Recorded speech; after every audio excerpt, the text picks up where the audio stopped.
It's time for the Volquest podcast, where we dissect the biggest news items of the week.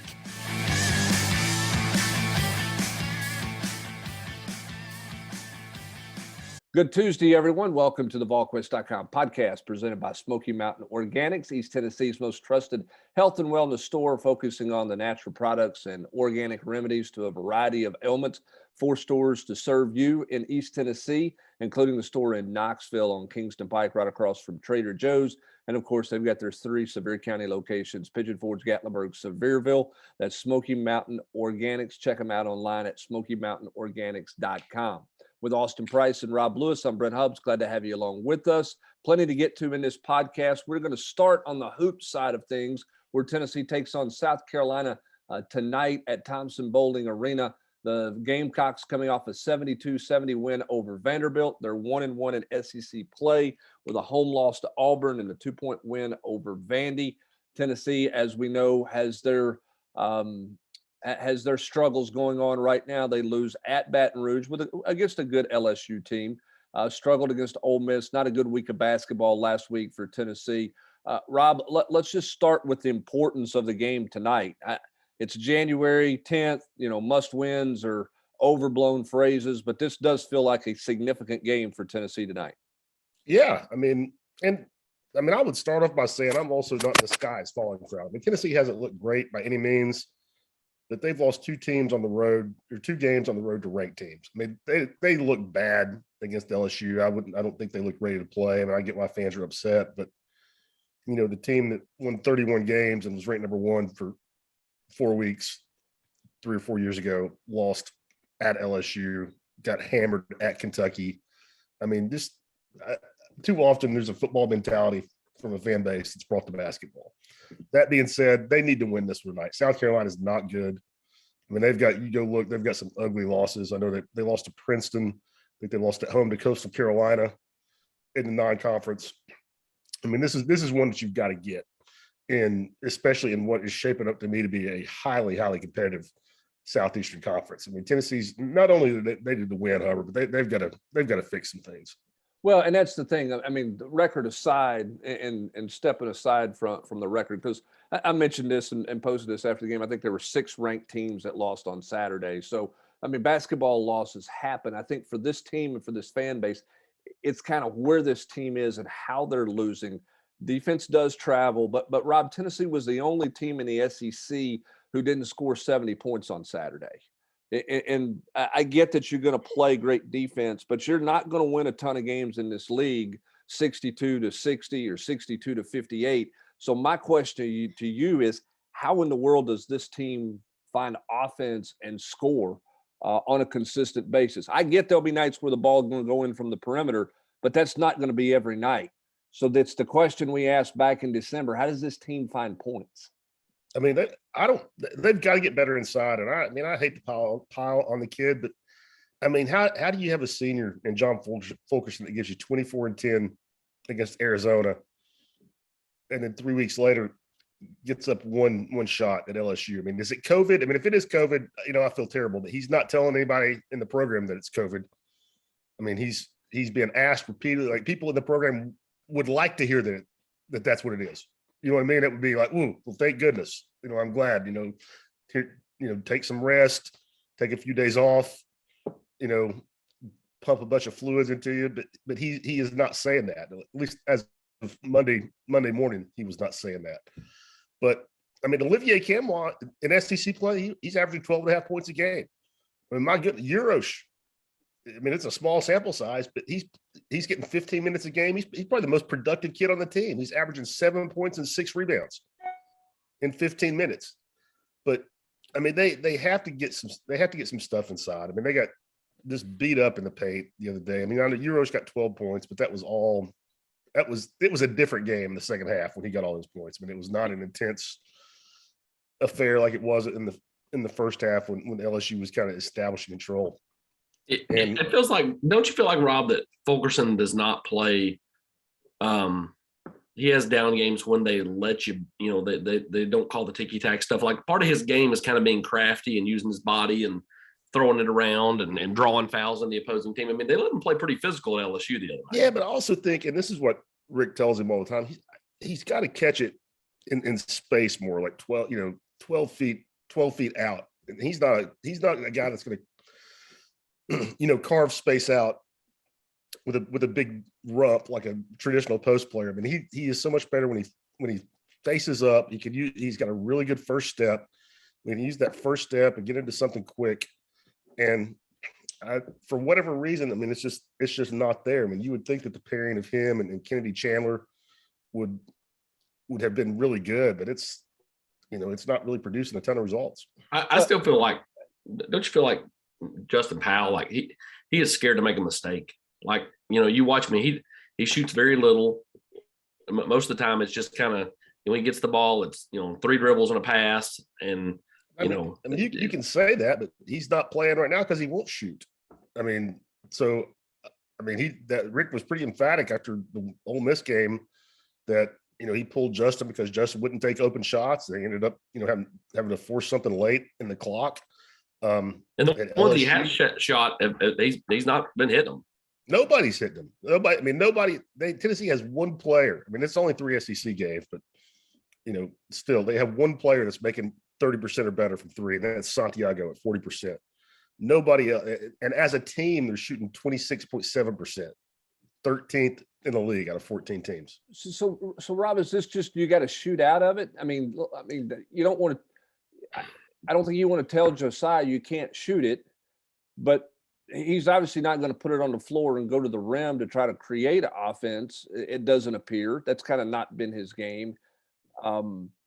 Is it just keep throwing them up? I mean, they did that against Ole Miss, and he made one late that was huge. Okay, but what's the answer?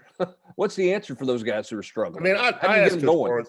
I asked Coach Barnes specifically if it was, it was Josiah's green light going away. I asked him that on Monday, and his state is no. He felt like against LSU that Josiah took some shots that he doesn't take in practice, and that's kind of his thing. And he had a long quote about it on Saturday after the game that as long as guys are taking in rhythm shots that they take in practice, shots that they make in practice, he's got no problem about when they take them in the shot clock.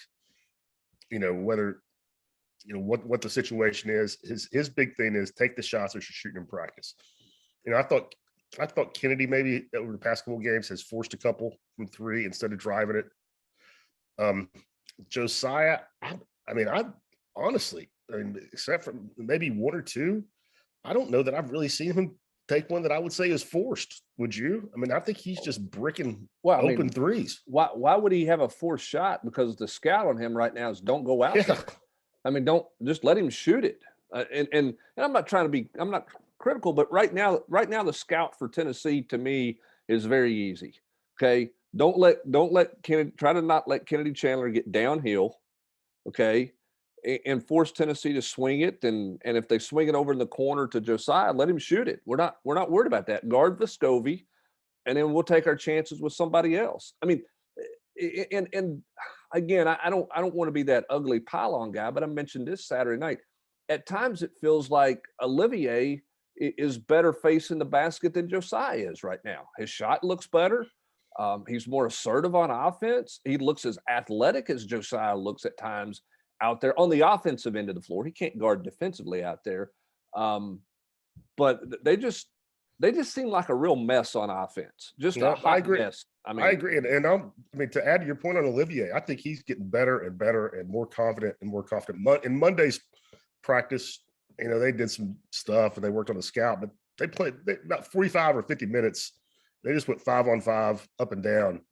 And Olivier was the best player on the floor offensively.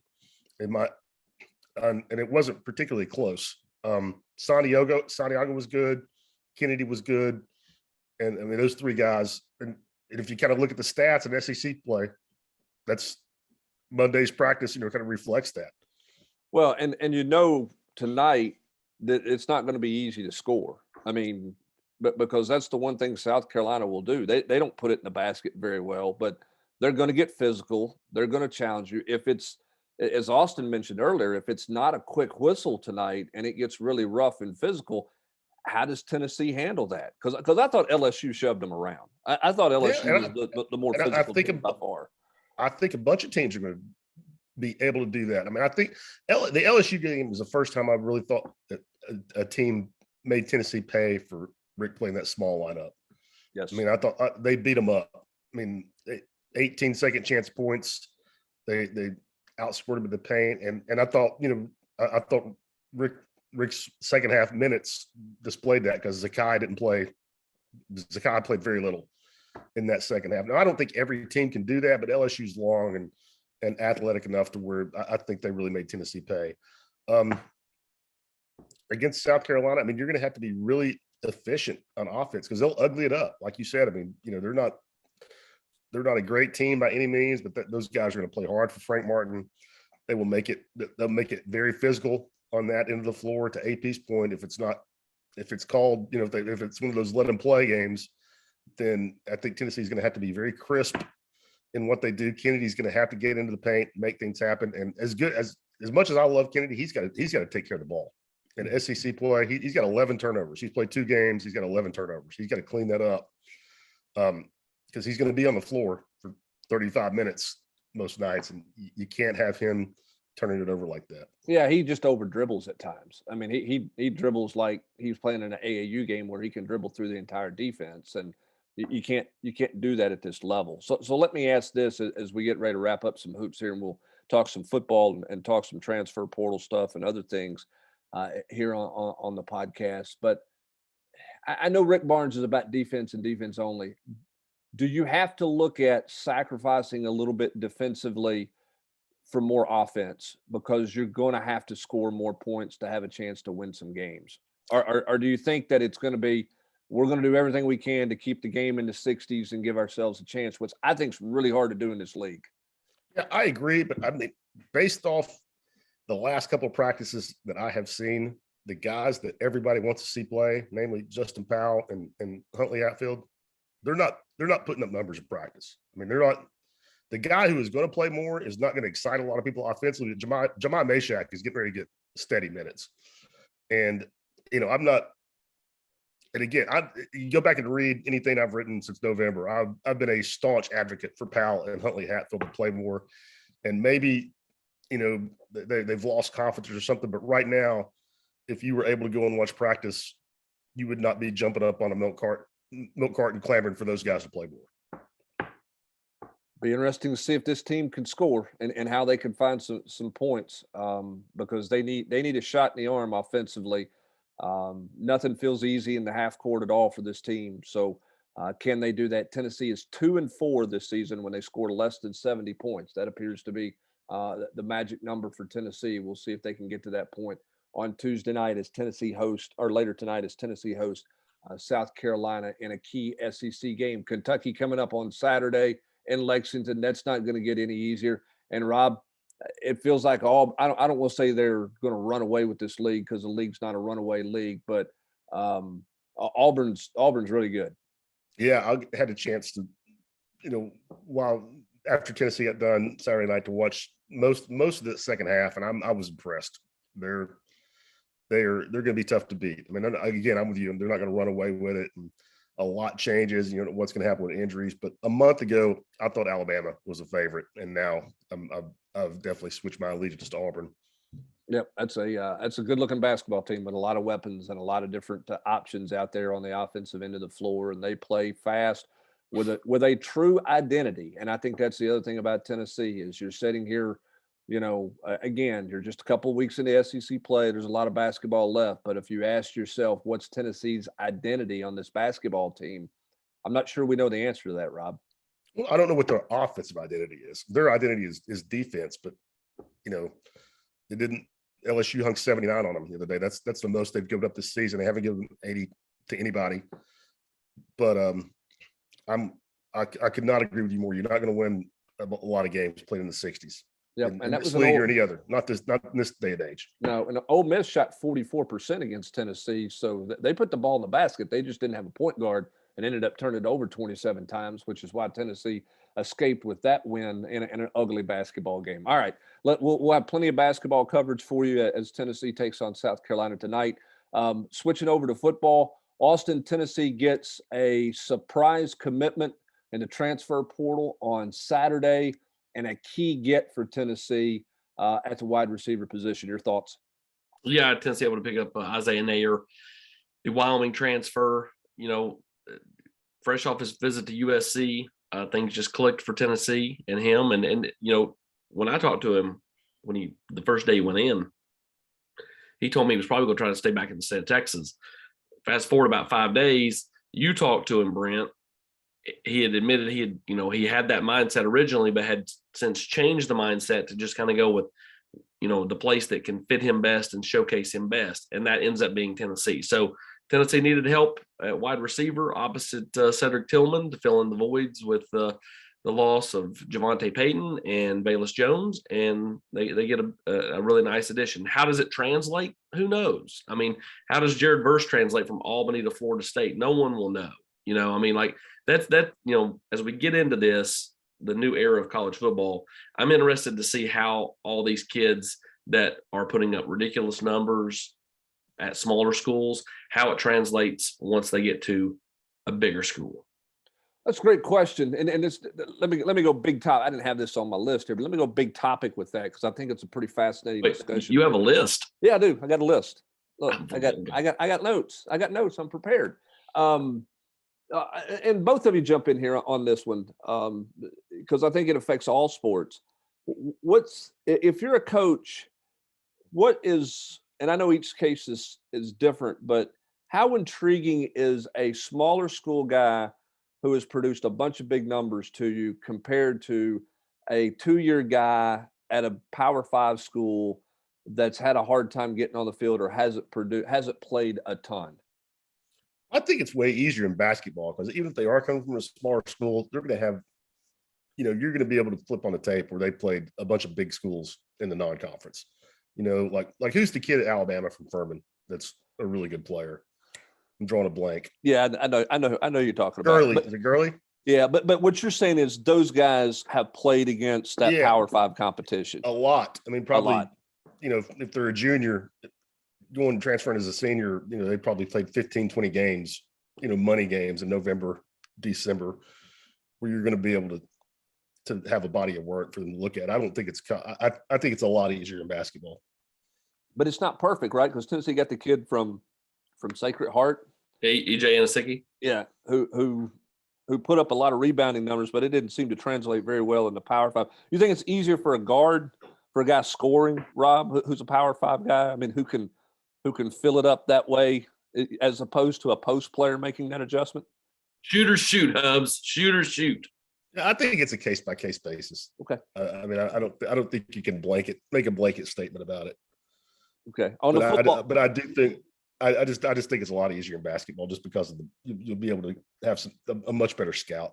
But on the football side, what more intrigues you? When you look at portal guys hopping into portal, are you more intrigued by a guy who's put up a crazy amount of yards in a smaller level, or a guy who's played in 6 games in 2 years for somebody?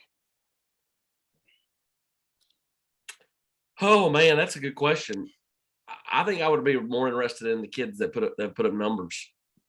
I'm kind of leaning that way too, particularly at the skill spots. I don't know that it translates into the line of scrimmage as much, but in the skill spots, to me, it's really hard for me to overlook a guy who's put up huge numbers. The other thing would be is who's in front of said player at previous school. Like when all those running backs were in front of Alvin, it's like nothing to slouch at. But like if you're just kind of pedestrian at a position and former 4-star recruit X can't get on the field, it's probably not a good sign. It's true.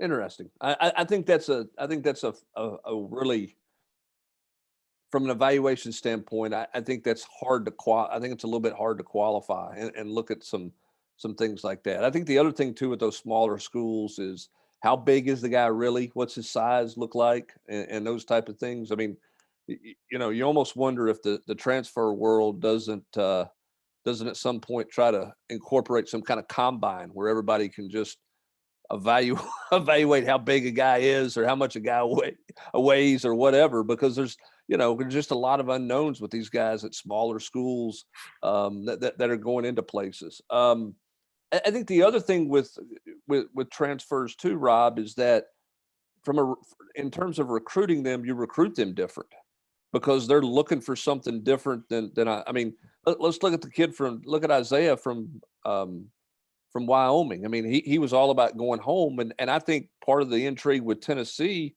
was the fact they got a returning quarterback and he's got a complement receiver on the other side. Whereas at Wyoming, he was over 50% of their passing offense this past year. And we've all said this before. I think after watching them for 1 year, receivers got to be the easiest position for this staff to recruit. And, to be able to bring that kid on campus and show him what 3 guys did in 1 year, never played in the system before, what they did in 1 year. I mean, here's Cedric Tillman's stats from 3 years on campus, now look at this explosion. Here's Velus Jones, had 200 yards receiving last year. Now look what he did for us. And here's how you fit. And yeah, I think with kids coming in for the most part, they're not going to go to a place where socially, they're miserable or whatever. But I think for the transfers, for the most part, it's all about fit. It's all about football. Well, and sometimes, guys, it's just, it's just about a new place for kids. Like Bayless, he was a great kick returner at USC, but like from a receiving standpoint, didn't do a whole lot. And then just gradually got better here. Same thing. Like look at Javonte Payton. What he did at Mississippi State was, peanuts outside of that first game against, LSU a year ago. Then he comes up here and he catches half a dozen touchdowns. So, it's easy to write off a kid. So like to go back to your point, like the former 4-star that can't get on the field, it's easy to write kid off because he can't get on the field, but sometimes just a new voice and a new location can help a kid. You just never know what kids are battling through. With all that being said and all that, how hard is it to evaluate the transfer portal? Because of what you're saying. Okay, here's a 4-star kid who has played very minimal. You got a short window. You can't go visit him in a lot of cases because he goes in when the dead period starts. He's got to make a decision before the dead period ends. You can Zoom with him, but you can't. It's hard, over bowl practice, 2 holidays to really get to know a guy that way. How hard is it to evaluate whether a guy's a good fit for you, why he's leaving? Did he just not get an opportunity? Is he good enough? Or, you know what I mean? Is it unrealistic to accurately evaluate transfer portal guys because you've got such a short window to do it? Don't everybody jump at once. I think it makes staffs, they are more hesitant because of that. Like look at Verse. Like Rodney wasn't sure on Verse until he went up and saw him in person. So I think it puts you in a little bit of a tight window there, and it makes it harder for schools to maybe pull the, unless it's somebody you knew from the recruiting process coming out of high school, something like that. Like to me, that's where it's different. Like if you don't know the kid, I think it makes schools a little more hesitant. But we all know college coaches, guys are, we don't need them until you need them, and then they're the most important thing on the earth. Oh, gotta have that guy. Gotta have it. Go ahead, He's Rob. the key to success. I was just gonna piggyback on AP's point. I think that guys that you had a previous relationship, like Rodney with DeJoun Terry, or making it. Those are slam dunks. Those are easy. And not, you've been around the kid, you've known him, and I bet there's a lot of that. Yeah, not everybody, but I bet there's a lot of that happens in college in the portal. Yeah, I'm sure there is plenty of those things going on, and there has to be plenty of that. All right, let's talk about the portal. AP, what's next? Tennessee's still looking for an offensive lineman. Everybody wants to know about defensive guys. AP, what's the story on some defensive guys? Where's Tennessee? Are they waiting on more people to go into the portal, which is what Jason Swain suggested on his morning show on Monday, when he said some back channel conversations were taking place with a bunch of defensive guys out there? Is Tennessee waiting on more people to go in? Well, I think there's back channel conversations going on all across college football. Oh, no question. And I think that's part of the problem, because somebody's always in somebody's ear. But kids, because there's so many kids in the portal, kids that aren't in the portal that would like to at least look at it, want to know they have a spot before they go in. They don't want to go into the, Bermuda Triangle and never be seen again. So, I mean, like, I think there's a fear there amongst certain kids that like they can get stuck in there and end up in a worse place than they currently are. Grass isn't always greener. So, yeah, I mean, again, I think, I think we've had this transfer portal stuff as well as anybody, based off the fact that, like, we've reported on very few names because Tennessee's just not, swung at very many names. I mean, like they're wanting the right fit. They don't want to just take anybody, and they're looking for, certain things that fit into the culture here. So, I think there are some guys out there that potentially could go in the portal that Tennessee would have interest in. You start hearing names, a week or two before they actually go in. But, sometimes kids don't ever actually make it in, And so, I mean, kids change their mind all the time. Look at Tank Bigsby at Auburn. He was going in until Auburn said, "Hey, we got an NIL deal for you." Now he's back. Which is another layer of the equation in the transfer portal.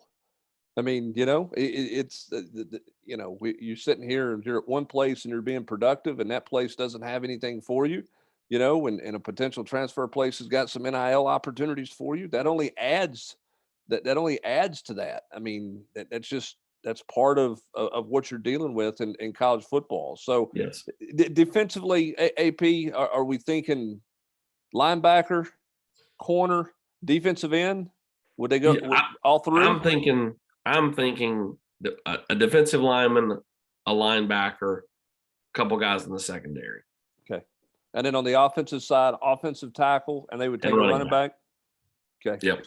So potentially we'll see if they go 5 or 6 more in the transfer portal. We'll see what happens with Tennessee in terms of official visitors on the high school front as well, with the dead period getting ready to get lifted. Seems like it's going to be hard on the high school front out there. It doesn't. There's just not many guys. I mean, like, Ahmad Moden. I mean, like, that feels all like Miami. That's got all the Miami feels his in the brother world. played at Miami. I mean, like, listen, man. They get the last visit. They got a new coach who's a defensive coach. I mean, that's right. Tennessee's done as well as they could do in that one. Like, Rodney's got them deep in it, but at the end of the day, like, staying at home, playing where your brother played, mama having a 30-minute drive to watch you play versus a flight. I mean, like, all that weighs. So we'll see about Jason Jenkins, the kid from up in New Jersey. I mean, he's going to come in the end of the month. Does Tennessee like him enough to go on him? I mean, they've offered, they're going to bring him in for a visit, but that don't mean they're going to, be willing to take it, if he gets here. So, we'll see where all this stuff plays out. But, the high school front, you're right. I mean, it just doesn't feel like there's a whole lot of traction with a lot of kids, because most of the kids sign, and then the ones that didn't, it's going to be a thrill a minute. Which makes the next few days, the next week and a half or so, all important on the transfer front. And then the end of the month will be all about juniors, getting them on campus. How many guys can you get in their high schools, go by and see their coach, and start paving the way with relationships and the sophomores and juniors that Tennessee's out there recruiting, which would be the class of 23 and the class of 24, which will be a priority for the Volunteers and this coaching staff coming up when the dead period is lifted here in a few more days and Tennessee can get back out on the road. We'll continue to track anything and everything we can in the transfer portal, high school front as well, on the recruiting front, and we'll continue to follow this Tennessee basketball team as well. Hey, out the door, how cool was it to see Juwan, and no offense to the Saints, because I know it cost them a playoff spot, but how cool was the Juwan Jennings production on Sunday for you guys? I mean, just to see, for that story, to see where he's come from, how bad that thing and how glim it looked. And then I thought it was really cool to see kind of where he's at. He's had a solid year, but it was cool to see that Tennessee's wide receivers didn't have anybody. Maybe they're good wide receivers because they didn't have anybody throw it to them while they were here. But they've been awfully productive in the National Football League. When you look at Josh Palmer, going to be played a long time. Yeah, Palmer's had a really nice year for the Chargers. Had a big game in that overtime loss to the Raiders, and then obviously Juwan Jennings with a huge day for the 49ers. Any truth to the rumor that Juwan had Brady Hoke on his cleats like Stephon Diggs had Betty White? No? Okay. Oh, no, I don't think so. I'm not sure there's been Brady Hoke, the only interim guy who threw somebody off a football team. It's one of the more remarkable storylines that we've followed in our time covering the University of Tennessee. Which Luckily, he just threw him off of the defensive linebacker meetings. Yeah, he almost was a linebacker, according to the former head coach. He went to meetings. He went to meetings, right? All right, that's going to do it for this edition of the Smoky Mountain Organic Not gonna believe it. podcast. For Austin Price and Rob Lewis, I'm Brent Hugs. Thanks for joining us. Have a great rest of your Tuesday, everybody.